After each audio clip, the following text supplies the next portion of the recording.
흐르는 시간을 잡는 법에 대해서 함께 살펴보겠습니다. 영적인 삶에 있어서 가장 큰 방해물은 이 분주함입니다. 바쁘다는 거죠.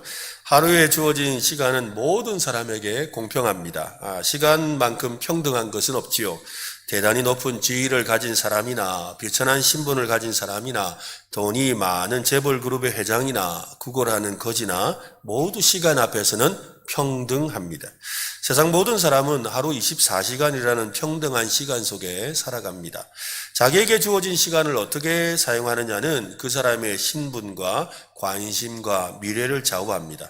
사람이 분주한 이유도 바로 여기에 있습니다. 24시간 안에 무언가를 해야 하는데 너무 많은 것을 하려고 하기 때문이지요. 또 반대로 어떤 사람은 아주 느긋합니다. 24시간이 너무 길다고 느끼기 때문이지요. 보통의 경우에 마감 시간이 다가올수록 바쁘지요. 그렇지 않습니까? 마감 시간이 다가올수록 바빠요. 저도 바쁜 날이 있어요. 목요일이에요.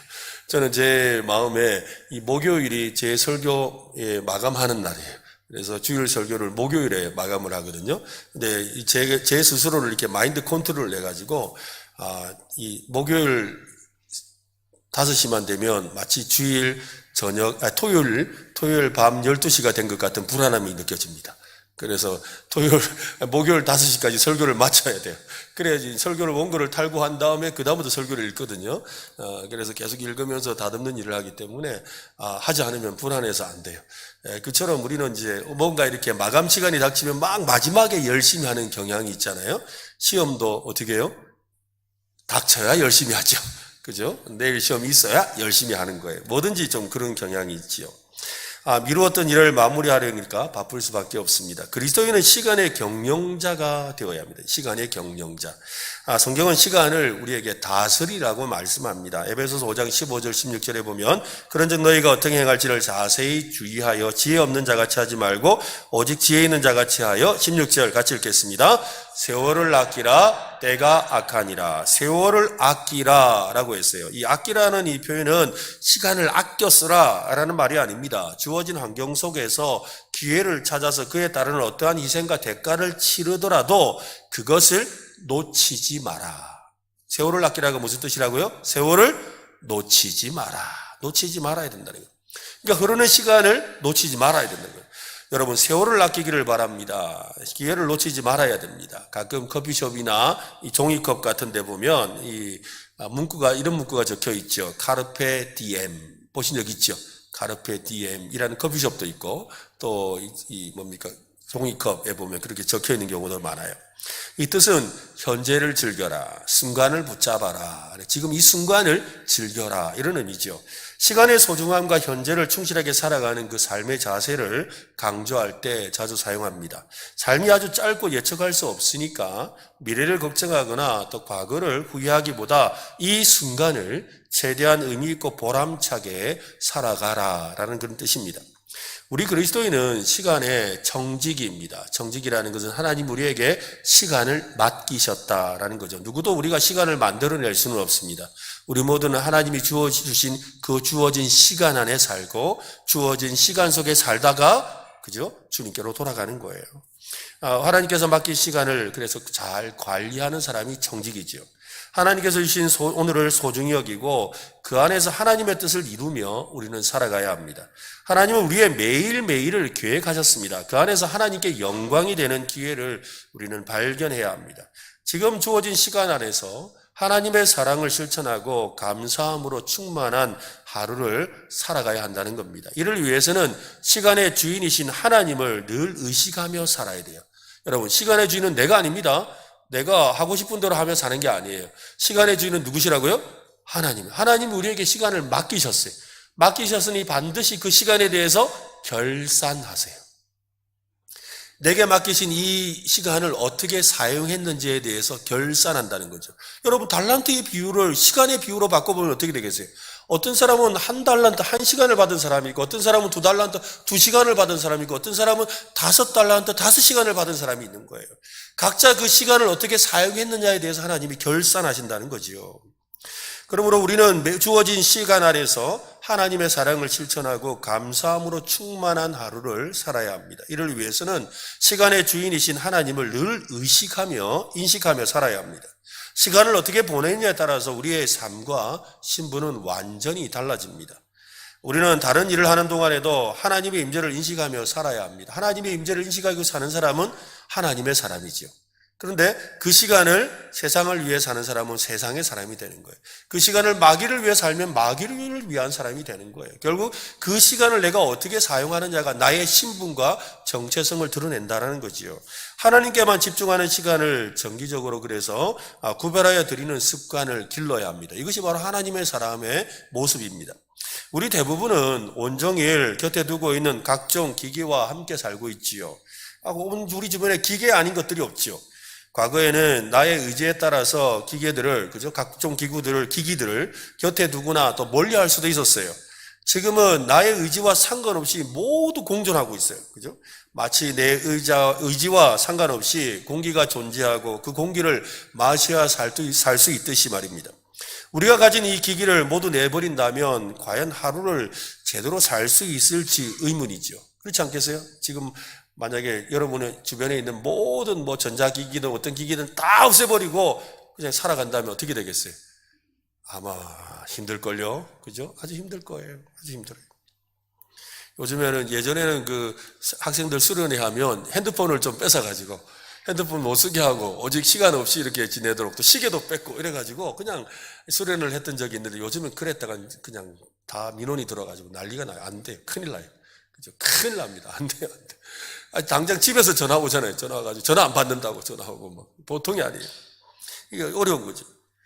우리는 지금 내 의지와 상관없이 이 기기들과 공존하고 있습니다. 우리가 가진 모든 기기를 우리가 제대로 내버리고 없이 살아갈 수 없다는 거죠. 그런 기기들이 우리의 시간에 서서히 침투해서 어느새 완전히 장악해버렸습니다. 어떤 분의 말처럼 스마트폰은 하나님의 말씀을 묵상하고 기도하는 우리의 능력을 갉아먹고 있다라고 합니다. 스마트폰은 우리를 더욱 분주하게 만들고 있지요. 2024년을 기준으로 한국인의 스마트폰 사용 시간을 조사를 했는데요. 하루 평균 4시간을 쓴대요. 4시간.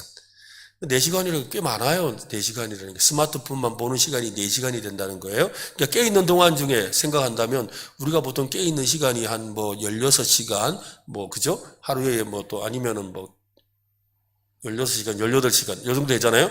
6시간이나 8시간 자니까 그 중에서 4시간을 쓴다고 하니까 4분의 1이에요. 4분의 1. 그 4분의 1을 우리가 스마트폰과 함께 한다는 거죠. 사용하고 그 중에서, 이 상당수가 유튜브를, 우리 한국 사람들 유튜브 보는데 아주 많은 시간을 쓴대요. 예. 근데 이것은 이 세계 평균이 있는데 세계 평균은 3시간 43분보다 약간 높아요. 그러니까 평균 좀 하네요 싶어요. 근데 전 세계적으로 가장 스마트폰을 많이 사용하는 나라가요. 1등이 필리핀, 2등이 태국, 브라질 이런 순이래요. 미국도 꽤 많이 쓴다고 하는데요. 5시간 이상을 쓴답니다. 생각보다 참 많은 시간을 이 스마트폰과 함께 하는 것을 알 수가 있습니다. 어디서나 사람들은 시간이 없다라고 두들대고 이전 어느 때보다 더 바쁘다고 불평합니다. 현실은 절대 다수의 사람들이 기술과 이 미디어와 예능이 자신의 삶을 장악하도록 만들어버렸기에 우리는 역사상 가장 산만하고 과하게 활동적인 삶을 살고 있는 겁니다. 우리에게 더 많은 자유시간을 가져다 줄 것으로 생각한 그 시간을 아껴주는 발명품들. 그렇잖아요. 이거 있으면 우리가 좀 시간 좀 아껴집니다. 라고 해서 만들어진 게 다 온갖 기기들이잖아요. 우리의 시간을 더 확보해 주기 위해서 만든 그 기기들에 의해서 우리는 더 분잡하고 분주하고 스트레스로 가득한 삶을 살고 있는 거예요. 긴급함과 뭔가를 해야 한다는 강박에 대한 중독은 우리 안에 내적인 부르심에 귀를 기울이기보다는 외적인 소리에 더 집중하게 만들고 말았습니다. 저도 연애할 때, 저희 집사람과 연애할 때 생각하면, 그죠? 그때는 핸드폰도 없고 하던 시절이니까, 그냥 전화기 하나 있잖아요. 그러니까 전화 걸었다가 장모님이 받으시면 막 얼른 끊어버리고. 그죠? 그리고 어떻게 연락되면 연락하는 거고. 그죠? 또 다시 만날 때까지 그냥 무작정 기다려야 되고. 또 제일 이렇게 어디 가서 만나자 그럴 때도 그렇지 않습니까? 제가 부산에 있었으니까 부산에서 제일 사람 약속 장소가 어디였냐면 남포동 그 버스 정류장이 있는 제일 사람이 많은 문우당 서점 앞에 아니면 부산극장 앞에, 그 다음에 미화당 백화점 앞에, 요 세 곳에서 만나는데 하여튼 무작정 기다려야 돼요. 뭐 거기서 누가 대신 전화를 바꿔줄 사람도 없죠.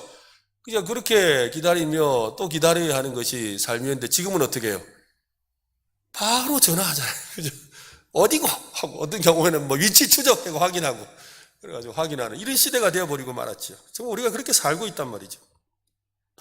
굉장히 우리가 막 당장 뭘 해야 될 것 같은, 하지 않으면 안 될 것 같은 그런 일에 우리가 집중하며 살아가고 있다는 것이지요. 그런 강박과 중독 속에 이 내적인 부르심에 귀를 기울인다는 것은 너무나도 힘든 상황이 되어버리고 말았습니다. 하나님께 더 가까이 이끌리는 것과 그리스도의 마음을 갖는 훈련을 위해 우리 스마트폰에 소비하는 시간을 좀 줄여야 돼요. 스마트폰은 신경계 회로를 재구성해서 관심을 집중하는 능력을 약하게 만든답니다. 연구자들에 의하면 이 스마트폰 사용은 이 도파민 시스템을 자극해가지고 보상을 자꾸 느끼게 한다는 거예요. 그래서 SNS나 메시지 확인 등 이 즉각적인 보상을 주는 활동이 계속 반복해서 이렇게 강화되는 거예요. 그래서 여러분 나도 모르게 어떻게 하는 거예요? 별로 전화 올 때도 없으면서 괜히 핸드폰 한번 켜보는 거예요. 그리고 뭐 이렇게 한번 올려보고 문자 올 것도 없으면서 괜히 한번 보고 또 우리 청년들 같으면 뭐 인스타에 뭐 왔나 싶어가 한번 열어보고 분명히 알람 다 맞춰놓고는 그죠? 알람에서 뜨는 줄 알면서도 안 떠도 뭐야 한번 켜보는 거예요. 카톡도 한번 열어봐야 되고 그래 그 수시로 그냥 나도 모르게 그렇게 하게 되는 거예요. 왜? 그리고 오면 또 즉각 대답을 해줘야 될 것 같고 또 즉각 대답이 오면 또 거기 또 대답하는 그게 우리의 삶의 강박이 된 거예요. 왜? 그 속에서 우리가 뭔가 쾌감을 느끼며 살아가고 있기 때문인 거지. 그로 인해서 스마트폰에 중독이 되어서 이제는 뭐예요? 계속 나도 모르게 들고 있게 되는 거예요. 들고 있고 있는 거죠. 끊임없이 휴대폰을 확인하는 중독을 유발하게 된다는 거죠. 스마트폰의 지속적인 알람과 또 뭐 멀티태스킹 요구는 그죠? 이거 스마트폰 하면서 이것도 하고 저것도 하고 우리는 다 같이 하게 되잖아요. 이 주의력 결핍과 또 과잉 행동 장애, 뭐 ADHD와 같은 또 유사한 증상을 악화시킬 수 있다고 합니다. 연구에 따르면 이 잦은 스마트폰 사용이 깊은 사고나 문제 해결 능력을 방해해서 주의력 집중과 지속 시간을 줄이는 경향이 있다는 거지요. 스마트폰이 자동적으로 우리가 하나님께로 가까이 나아가는 것을 방해한다는 말처럼 제가 하고 있는데요. 사실은 아닙니다. 스마트폰은 스스로 아무런 영향력을 발휘할 수 없는 기계에 불과합니다. 스마트폰을 사용하는 우리에게 문제가 있다라는 거예요.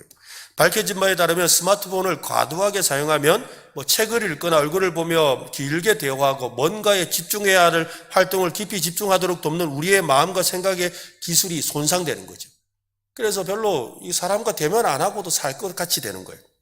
스마트폰은 위에 내가 기도하고 말씀에 기초해서 묵상하도록 하는 마음과 생각의 태도를 실증내게 하고 뭔가 즉흥적이고 당장 답을 얻어야 될 것 같은 생각에 빠지게 하는 거예요. 그래서 마음을 어떻게 해요?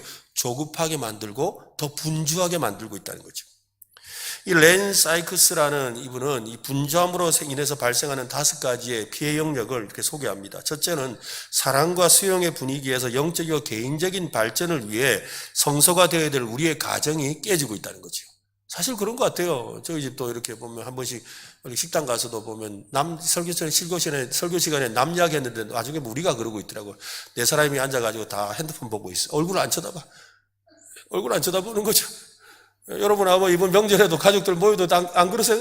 대부분 다 그래요. 이제는 전에는 TV 하나 쳐다봤는데 이제는 각자 스마트폰 쳐다보고 있는 거예요. 네, 그런 현실이 되었어요. 그렇게 되고 있잖아요. 두 번째는 하나님의 영광을 위해 살아가야 될 현장인 일터에서, 그죠? 피해가 일어나기 시작하죠. 그래서 스마트폰으로 인해서 이 관계나 소통의 문제들이 더 심각하게 생기고 있습니다. 세 번째는 회복과 안정을 위해 확보해야 되는 여가 시간이죠.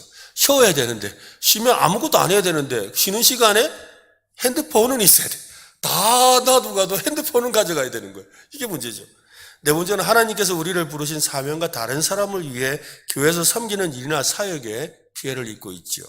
다섯째는 하나님과의 진정한 친밀함을 촉진하기 위한 하나님과 동행하는 것보다 뭐와 동행해야 돼요? 스마트폰과 동행해야 돼요. 하나님 놓쳤다. 아무도 안 하잖아요. 핸드폰 놓쳤다. 이러고 있고. 그게 우리 현실이잖아요. 인격적인 관계에 시간을 투자하면 다른 투자와 달리 즉각적이고 손에 잡히는 결과들을 보기는 어렵습니다. 그러나 스마트폰은 당장 우리에게 결과를 주거든요. 뒤를 돌아보며 회고할 때 비로소 볼 수 있는 것이 우리의 관계지요.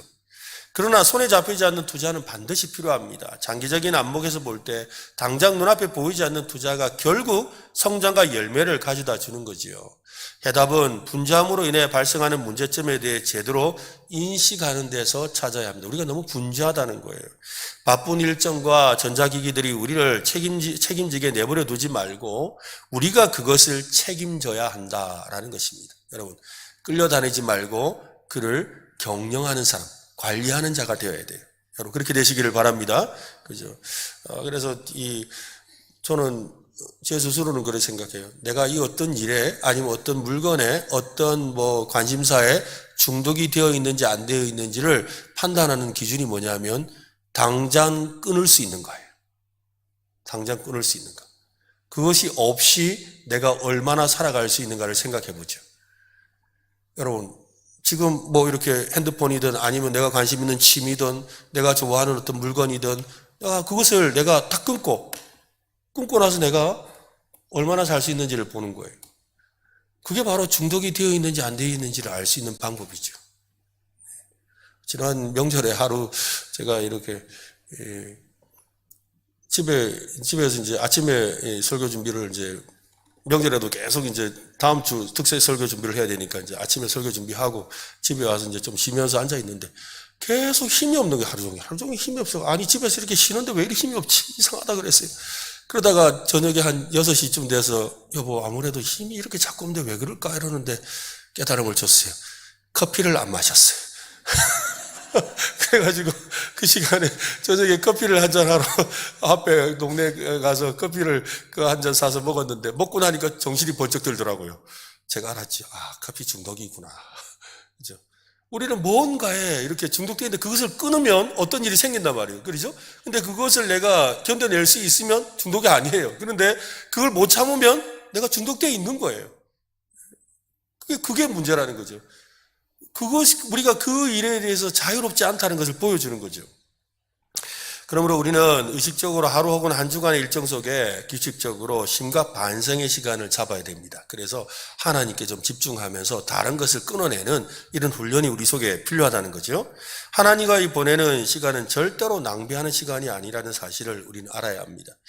이것을 저는 시간의 11조라고 합니다. 해볼까요? 시간의 11조. 네, 그죠? 우리 하루의 시간 중에 하나님 앞에 드리는 11조가 되는 시간을 만들어야 된다는 거죠. 하루 24시간 가운데 하나님과 교제하고 하나님을 위한 시간을 따로 떼어서 이 시간의 11조를 삼는 겁니다. 이 시간의 11조가 결국 나를 어떻게 하는 거예요? 시간에 매여 사는 사람이 아니라 하나님이 내게 주신 시간을 관리하는 사람으로, 내가 분주하게 그냥 끌려다니는 삶이 아니라 흘러가는 이 시간을 붙잡는 사람으로 살아가고 있음을 확인하게 해주는 시간이라는 거예요. 이 시간의 11조가 굉장히 중요해요. 그 시간에 우리는 뭘 합니까? 기도할 수 있지요. 또 말씀을 읽을 수 있습니다. 말씀을 묵상하며 자신을 돌아볼 수도 있습니다. 또 때로는 그냥 잠잠히 찬양만 들어도 괜찮아요. 찬양만 들어도 괜찮아요. 그냥 찬양만, 저도 한 번씩 그러거든요. 음악을 크게 틀고 그냥 찬양만 들어요. 찬양을 듣는데 그 찬양 너무 좋죠. 그냥 그러면서 마음의 평안을 누리는 거예요. 그리고 주님의 말씀을 생각하고 주님의 은혜가 생각나는 거죠. 그렇게 보내는 거예요. 그냥 하나님의 임재 안에 머물기 위해서, 하나님의 임재 안에 머물기 위해서 때로는 말씀을 듣는 거고 읽는 거고 또 찬송을 하는 거고 기도도 하는 거고 때로는 가만히 있기도 하는 거예요. 그 목적은 하나님을 가까이 느끼려는 거예요. 이것이 이것이 바로 시간의 11조라는 거죠. 이 시간의 11조가 굉장히 중요합니다. 흘러가는 시간 속에서 이 분주함을 멈추게 할 시간을 확보하는 겁니다. 그것이 흐르는 시간을 잡는 법입니다. 하나님은 그 시간을 귀하게 보시지요. 하나님과 친밀함을 강화하는 데 사용하는 그 순간들을 이용해서 우리가 감당해야 할 나머지 활동들에 활기를 불어넣게 해주세요. 그래서 그 시간을 잘 보내고 나면 삶의 의미가 생기고 목적이 생기고 또 하나는 주저앉았던 마음의 용기도 생기고 또 담대함도 생기게 되고 또 용기가 생겨서 힘있게 나아가게 되는 거예요. 또 어떨 때는 뭐예요? 지혜도 생기죠. 또 어떤 때는 뭐예요? 학생들 같은 경우에는 그 시간, 아이고 내가 이거 보내서 내가 공부를 못했다 싶지만 그 잠깐의 그 시간을 하나님과 집중함으로 말미암아 하나님께서 지혜를 주셔가지고 공부에 더 진도가 더 잘 나가는 거예요. 막 3시간 앉아 있었는데 진도는 3페이지밖에 안 나갔는데, 그렇죠? 그러나 기도의 시간의 11조를 갖고 난 뒤에 보면요, 집중력이 더 생겨서 어떻게 되는 거예요? 더 많은 공부를 할 수 있고 이해력이 생기기도 하는 거예요. 바로 이런 삶의 변화가 일어나는 걸 경험하게 되는 거죠. 시간의 11조를 위해서는 먼저 자신에게 주어진 일과 시간에 대해서 살펴야 됩니다. 사실 이건 좀 쉽지가 않습니다. 많은 일의 우선순위를 정하는 문제와 시간을 하나님께 헌신하고 그 헌신을 유지하는 문제는 계속해서 우리가 실험해야 되는 문제입니다. 어떤 분은 저처럼 이 전적으로 하나님의 일을 하는 목회자, 전임 사역자 같은 사람은 당연히 하나님과 가까운 관계를 유지할 거라고 생각합니다. 제가 주로 하는 일은 다 하나님과 관계된 일이잖아요. 그죠? 아침에 일어나서 새벽에 일어나서부터 지금 이 시간까지 제가 하는 일은 다 하나님과 관계된 일이에요. 다 뭐 성경 보고 책 보고 뭐 하는 일이 다 뭐 설교 만들든지 아니면 뭐 조금 전까지 뭐 이렇게 세가족 교제 뭐 이렇게 뭐 내용을 갖다가 준비한다든지 아니면 낮에 우리 목사님들과 함께 뭐 다음 주부터 하는 양육에 대해서 같이 공부를 한다든지 하는데 그런 거예요. 아니면 고민하는 문제도 아이고 뭐 이렇게 교회에 뭘 할까 이런 거 다 뭐 이런 그런 일을 하고 있으니까요. 그러나 여러분 그 일을 하는 것과 영적인 일은 별개예요. 이게 중요한 거예요. 가장 영적으로 초점이 맞춰진 활동이라 할지라도 그것이 하나님을 대체할 수는 없어요. 목회자이든 아니든 모두는 하나님과 불편한 관계가 되지 않기 위해서 하나님과의 개인적인 관계 유지에 노력을 기울여야 되는 거예요. 저도 그래서 이 새벽 기도를 안 빠지고 나오려고 하는 겁니다. 그래서 이 새벽에 무슨 일이 있어도 그냥 새벽에 나오는 거예요. 마음 같아서는 이번 명절에도 아유 또 하루 좀 쉬어야지 싶어가지고 저 집사람한테 그랬거든. 여보 내일 새벽에 나 안 나가더라도 찾지 마 그랬어요. 결혼하고는 다시 새벽 4시 반에 와서 앉아 있어요. 그냥 그거 안 하면 별로 할 게 없을 것 같아요. 그리고 그 시간을 내가 보내야 내가 살 것 같거든요. 그 시간에 그냥 앉아서 하나님 생각하는 그 시간, 하나님과 함께하는 그 시간이 나를 살게 한다는 걸 알기 때문이죠. 그렇게 하지 않으면 우리가 하는 활동의 열매가 줄어들고 피로감만 늘어나게 되는 거예요. 스티븐 코비가 쓴 유명한 책이 있죠. 성공하는 사람들의 7가지 습관이라는 책이 있어요. 그 책을 통해 성공을 하고 나서 그가 두 번째 책을 냈는데요. 그 두 번째 책이 뭐냐면 소중한 것을 먼저 하라라는 거예요. 7가지 습관 중에 제일 중요한 것이 바로 소중한 것을 먼저 하는 것이거든요. 그래서 이 소중한 것을 먼저 한다는 것은 삶의 우선순위를 바르게 정하는 것이 중요하다는 거예요. 그 책에서 이야기하는 것 중에 생각나는 그 예화가 있는데요. 그게 참 의미가 있습니다. 어떤 통에다가 이 3가지를 넣으려고 그래요. 큰 돌과 그리고 작은 돌멩이와 그리고 모래를 넣으려고 그래요. 근데 이걸 순서를 어기면 이게 다 안 들어간다는 거죠. 만약에 먼저 모래부터 넣으면 어떻게 되겠어요? 돌멩이를 넣을 수가 없어요. 그리고 큰 돌은 더 못 넣어요. 그런데 큰 돌을 넣고 그 다음에 작은 돌멩이를 넣고 마지막에 모래를 넣으면 3가지를 다 넣을 수가 있는 거죠. 이것은 우리의 삶에 있어서 일어난 일들을 이야기하는 거예요. 이 스티븐 코비가 이 비유를 통해서 말하고자 했던 것은 긴급한 일이 중요한 일 주변을 채우게 할 수도 있고 중요한 일이 긴급한 일 주변을 채우기도 한다는 거예요. 이 말씀은 무슨 말이냐면 중요한 일은 큰 돌이에요. 근데 긴급한 일은 조그마한 그냥 모래알 같은 거죠. 작은 거예요. 근데 이 긴급한 일을 다 채워버리면 중요한 일이 들어갈 자리가 없다 이 말이에요. 그런데 중요한 일을 먼저 하고 나면 긴급한 일이 그 사이에 다 들어가서 채울 수 있다라는 이야기예요. 그러니까 소중한 것, 중요한 것을 먼저 하라는 그 의미를 이 사람이 이렇게 설명을 하는 거거든요. 지혜로운 사람은 여러분 중요한 일과 긴급한 일을 분별할 줄 아는 사람입니다. 중요한 일은 대체로 급하지 않습니다. 하지만 반드시 해야 되죠. 여러분 이 중요한 일이 뭐겠어요, 여러분? 건강을 챙기는 일. 중요하잖아요. 그죠? 중요한 일. 근데 여러분, 중요한 일이라고 저도, 아이고, 목사님, 건강을 위해서 운동 좀 하시자고 그러면, 네, 건강이 중요한 거 저도 압니다. 운동이 중요한 걸 압니다. 하지만 늘 급한 일에 쫓겨서 중요한 일을 안 해요. 그죠? 여러분도 그럴 거 아니에요? 여러분 미래를 위해서 뭐 저축을 해야 되겠다고 생각하시는 분, 저축을 해야 되겠다고 생각을 했는데, 어떻게 해요? 급하게 이것저것 사고 싶은 거, 보고 싶은 게 있어가지고 어떻게 해요? 저축이 안 되지요. 항상 급한 일에 의해서 중요한 것이 사라지는 거예요. 그런데 중요한 것은 당장 표가 나지 않아요. 이 중요한 것을 쌓아가면 쌓아갈수록 나중에 더 엄청난 파워가 되는 거잖아요. 더 큰 일을 할 수 있는 거예요. 그런데 급한 일을 하다 보니까 중요한 길을 놓쳐버려요. 그러다 보니까 뭐예요? 진짜 해야 될 때 중요한 일을 할 수 있는 영적 여력이 생기지 않는 거죠. 그냥 그렇게 사는 거예요. 그래서 그는 성장하지 못하고 발전하지 못한 채 살아가게 되는 거지요. 여러분, 항상 우리의 삶의 중요한 일은 급한 일에 의해서 침해를 당합니다. 우리의 관심과 우선순위를 어디에 두느냐가 너무 중요한 거죠. 그러니까 그 사람의 인생의 성공은 어디에 있느냐 하면 중요한 일에 관심을 두고 우선순위를 두고 살아가느냐에 있다는 거지요. 급한 일에 우선순위를 두는 사람은 분주함에 빠져서 늘 급한 일에 쫓겨다니는, 그죠? 늘 급한 일로 쫓기는 삶을 사는 거예요. 하지만 중요한 일에 우선순위를 두는 사람은 시간을 관리하게 되지요. 세월을 아낄 수가 있게 되는 겁니다. 시간의 여유를 누리게 되는 거예요. 지혜로운 사람은 하나님의 영적인 성장을 최우선에 두는 겁니다. 덜 중요한 우선순위들은 가장 중요한 관계를 세우고 난 나머지 시간을 차지하게 하는 거지요. 그러나 어리석은 사람은 영적인 성장을 계속 미룹니다. 그 결과 영적인 성장은 아마도 일어나지 않겠지요. 우리 중에 누구도 또 다른 하루나 또 다른 한 시간, 또 다른 1분을 보장받은 사람이 없어요. 우리 중에 혹시 24시간에다가 더하기 10분 더 쓰는 사람이 있습니까? 우리 중에 24시간 더하기 1분을 더 쓰는 사람이 있어요? 아무도 없죠. 다 24시간을 써요. 그런데도 얼마나 많은 사람이 특별히 젊을 때 무한한 시간이 있는 것처럼 살고 있는지 모릅니다. 나이가 들어갈수록 우리가 죽어가고 있고 우리의 몸이 낡아지고 있다는 걸 알지요. 현실을 부정하는 것은 어려워집니다. 이 세상에서 한가한 날은 없습니다. 우리의 삶은 오늘 있다가 내일 없어지는 마른 풀과 시드는 꽃과 사라지는 안개와 같습니다.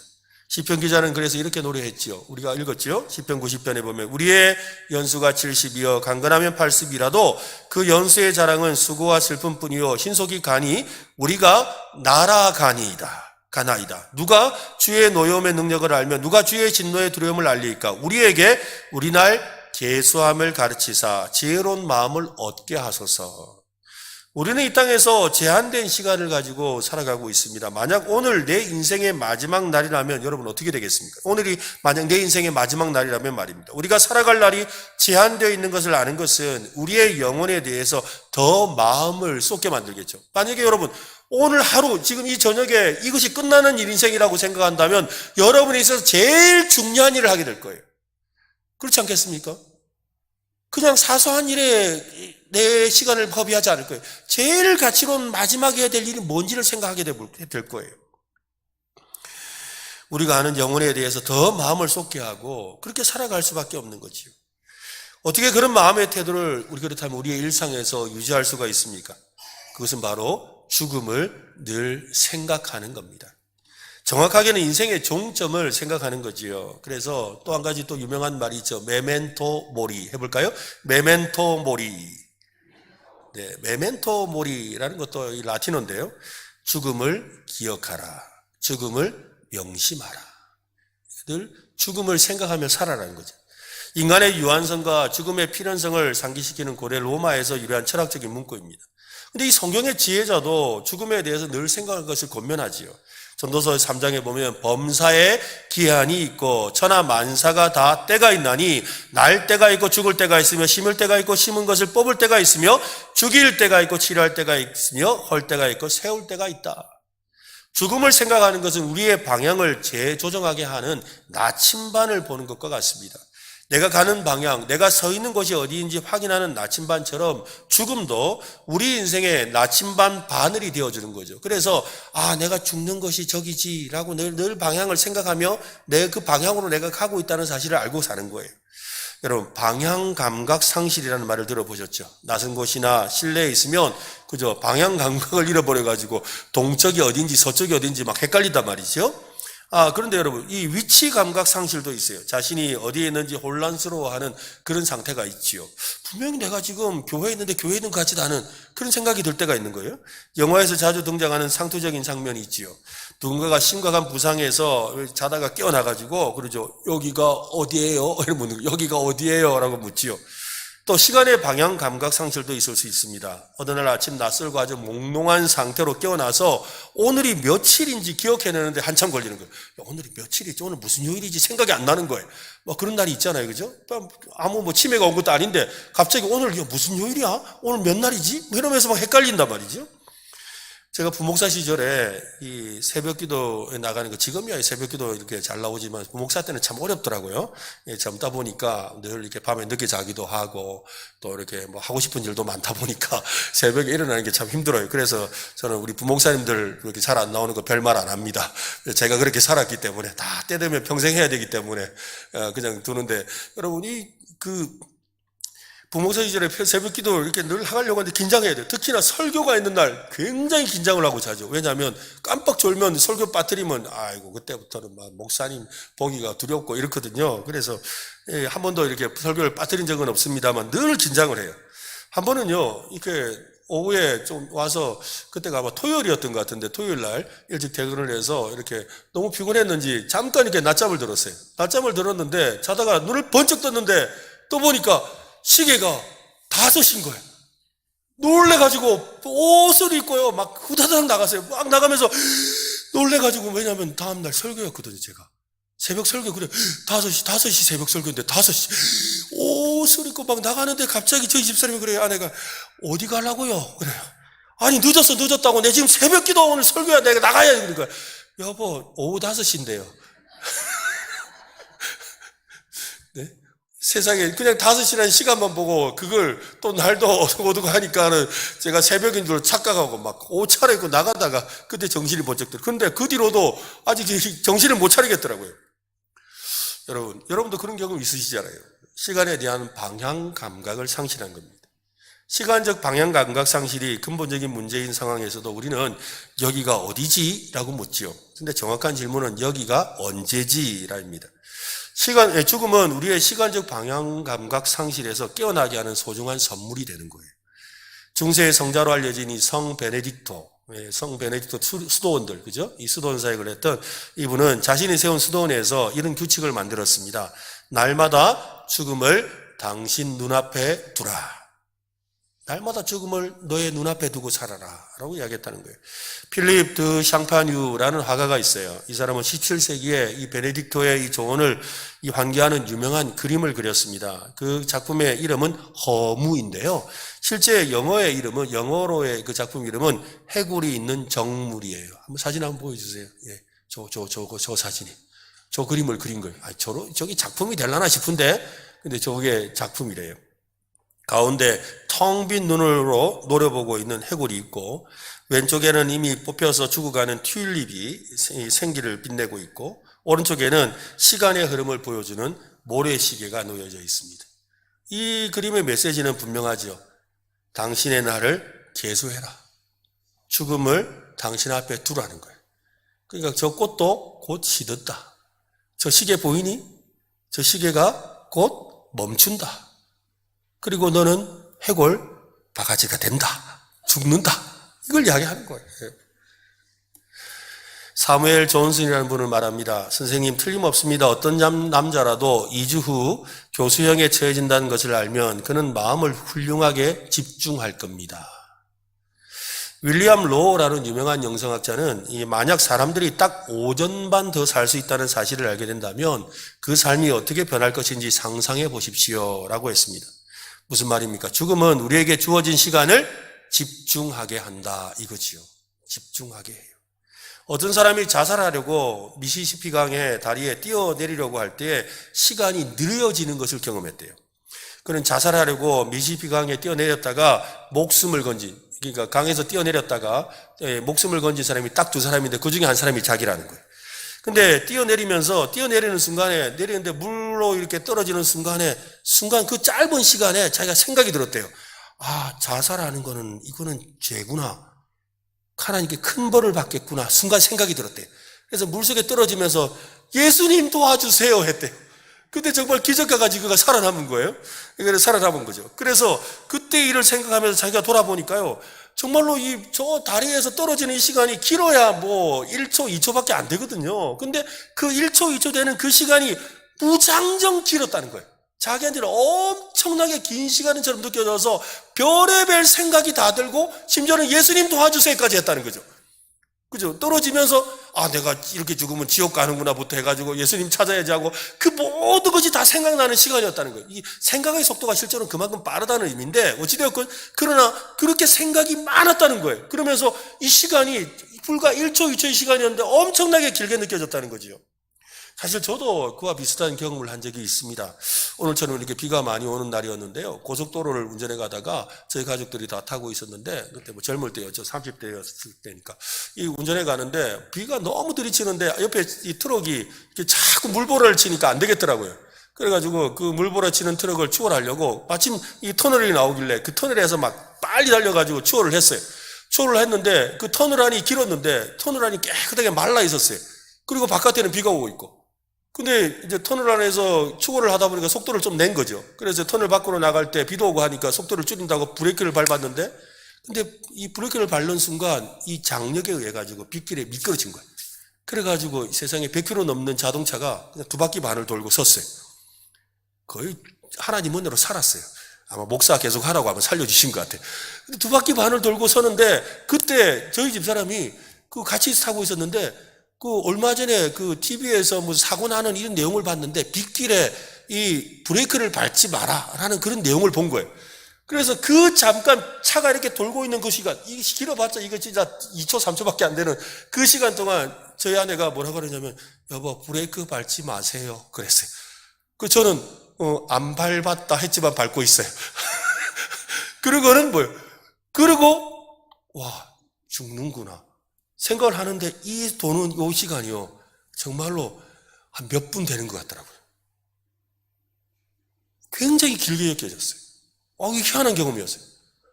근데 이런 예를 여러분도 아마 비슷하게 있을 거예요. 꼭 사고가 아니더라도 잠깐의 찰나인데 그 찰나가 굉장히 길게 느껴지는 시간들이 있죠. 그 잠깐의 순간이 마치 슬로우 비디오를 틀어놓은 것처럼 천천히 흘러가는 거예요. 여러분 야구 선수들은 타석에 들어서서 날아오는 공을 보는 훈련을 하잖아요. 왜? 공이 보여야 치니까. 그래서 날아오는 자기가 원하는 그 지점에 공이 딱 보이도록 계속 훈련을 하면 어떻게 되느냐면 그 공이 딱 그 지점에 오면 딱 멈춰 선대요. 그리고 멈춰 서 있는 그 공의 실밥이 보일 정도라는 거예요. 우리는 생각할 때 이 지나갔는데 그 사람은 뭐예요? 딱 보이는 그 공의 실밥까지 보일 정도에 탁 친다는 거예요. 그렇게 훈련을 하는 게 바로 집중하는 거잖아요. 집중했을 때 어떻게 돼요? 마치 시간이 멈춰진 것 같은 흘러가는 그 공이 딱 멈춰진 것 같은 그 경험을 하게 된다는 거지요. 여러분 그처럼 시간에 집중하면 크로노스의 시간이 카이로스의 시간으로 바뀌는 거예요. 흘러가는 시간이 의미 있는 특별한 시간으로 바뀐다는 말입니다. 시간에 대해 집중하는 훈련을 통해서 시간 방향 감각 상실에서 벗어나게 되죠. 지금 내가 어떻게 시간을 쓰고 있는지 어디서 시간을 쓰고 있는지를 대해서 내가 정신을 못 차리는 데서 중심을 잡게 된다는 거예요. 그리고 흘러가는 시간이 의미 있는 특별한 시간으로 바뀌게 됩니다. 우리에게 주어진 시간이 어디를 향해 흐르고 있는지를 깨닫게 되죠. 무엇을 향해 흐르고 있는지를 살펴보게 됩니다. 분주함은 시간 방향 감각을 잃어버리게 하는 거예요. 그래서 뭐 어떻게 사는지 모르고 그냥 사는 거야. 근데 분주하게 흐르는 시간 속에서 순간을 잡아야 되는 거죠. 무작정 흘러가는 시간이 아니라 의미 있는 시간이 되도록 말입니다. 크로노스의 시간이 카이로스의 시간이 되도록 잡는 것. 이것이 바로 시간을 집중하는 시간의 11조라는 거예요. 하나님을 생각하고 하나님을 묵상하고 하나님의 임재를 느끼려고 하는 그 시간이 나로 하여금 흘러가는 시간을 붙잡게 하고 멈추게 하고 그 속에서 그 짧은 시간이지만 하나님의 임재를 길게 느끼게 하는, 그래서 크로노스의 시간이 그냥 지나가는 시간이 아니라 나에게 의미 있고 임팩트가 있고 뭔가 내 삶을 변화시키는 그런 카이로스의 시간으로 바뀌게 되는 거예요. 여러분 그런 은혜를 경험하시기를 바랍니다. 그런 은혜가 우리의 삶을 어떻게 해요?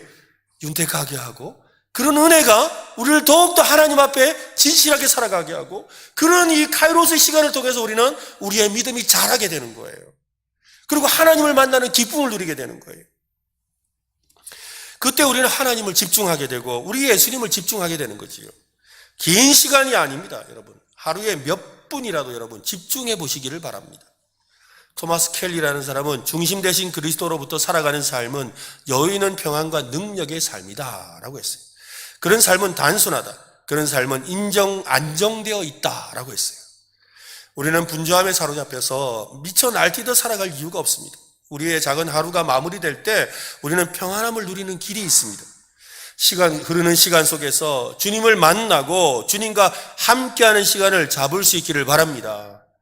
사실 저도 최근 들어서 막 이 설교도 많고 막 여러 가지 뭐 해야 될 사역들이 많아가지고 저는 개인적으로 이렇게 책을 읽으면서 이 하나님의 이 임재도 느끼고 또 하나님 은혜를 많이 발견했거든요. 그런데 읽을 시간이 좀 없었어요. 근데 이제 어제 또 오늘 이렇게 잠깐 시간을 내서 책을 보는데 마침 공교롭게 또 뽑아서 내가 보고 있는 책이 다 시간과 관련된 책이더라고요. 아, 그렇구나. 내 삶에 있어서 이 시간이란 문제가 주님께서 내게 하시는 말씀이구나.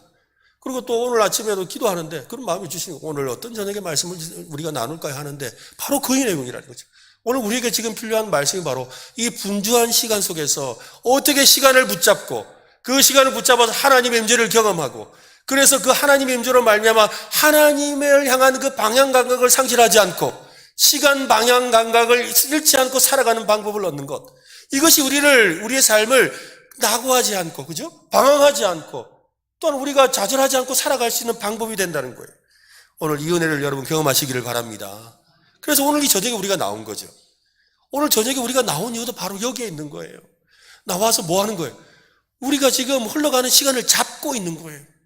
그리고 잡아서 이곳에 계신 하나님을 보는 거예요. 만나는 거예요. 경험하는 거예요. 그럴 때 우리의 삶은 더 풍성해지는 줄로 믿습니다. 그러면 흐르는 시간 속에서 주님을 만나고 주님과 함께하는 시간을 잡는 여러분 되시기를 바랍니다. 이것이 영적인 삶을 윤택하게 하고 우리의 인생에 많은 열매로 풍성하게 합니다. 시편 1편 말씀이 그런 말씀이죠. 복 있는 사람은 악인의 꾀를 따르지 아니하며 죄인들의 길에 서지 아니하며 오만한 자들의 자리에 앉지 아니하고 세상에 흘러가는 그 세파와 시간 속에 흘러가지 않았다는 거예요. 오직 여호와의 율법을 즐거워하여 그의 율법을 주야로 묵상하기 위해서 멈추었다는 거예요. 그 분주한 생활 속에 멈추었다는 거예요. 그리고 하나님의 말씀을 집중했다는 거죠. 그러자 그는 시냇가에 심은 나무가 철을 따라 열매를 맺으며 그 잎사귀가 마르지 않음 같으니 그가 하는 모든 일이 다 형통하게 되었다. 오늘 저와 여러분의 삶이 이렇게 되시기를 바랍니다. 그래서 세월 흘러가는 시간 속에 시간을 붙잡는 오늘 저와 여러분 되셔서 하나님을 만나는 큰 기쁨 있기를 예수님의 이름으로 축원합니다.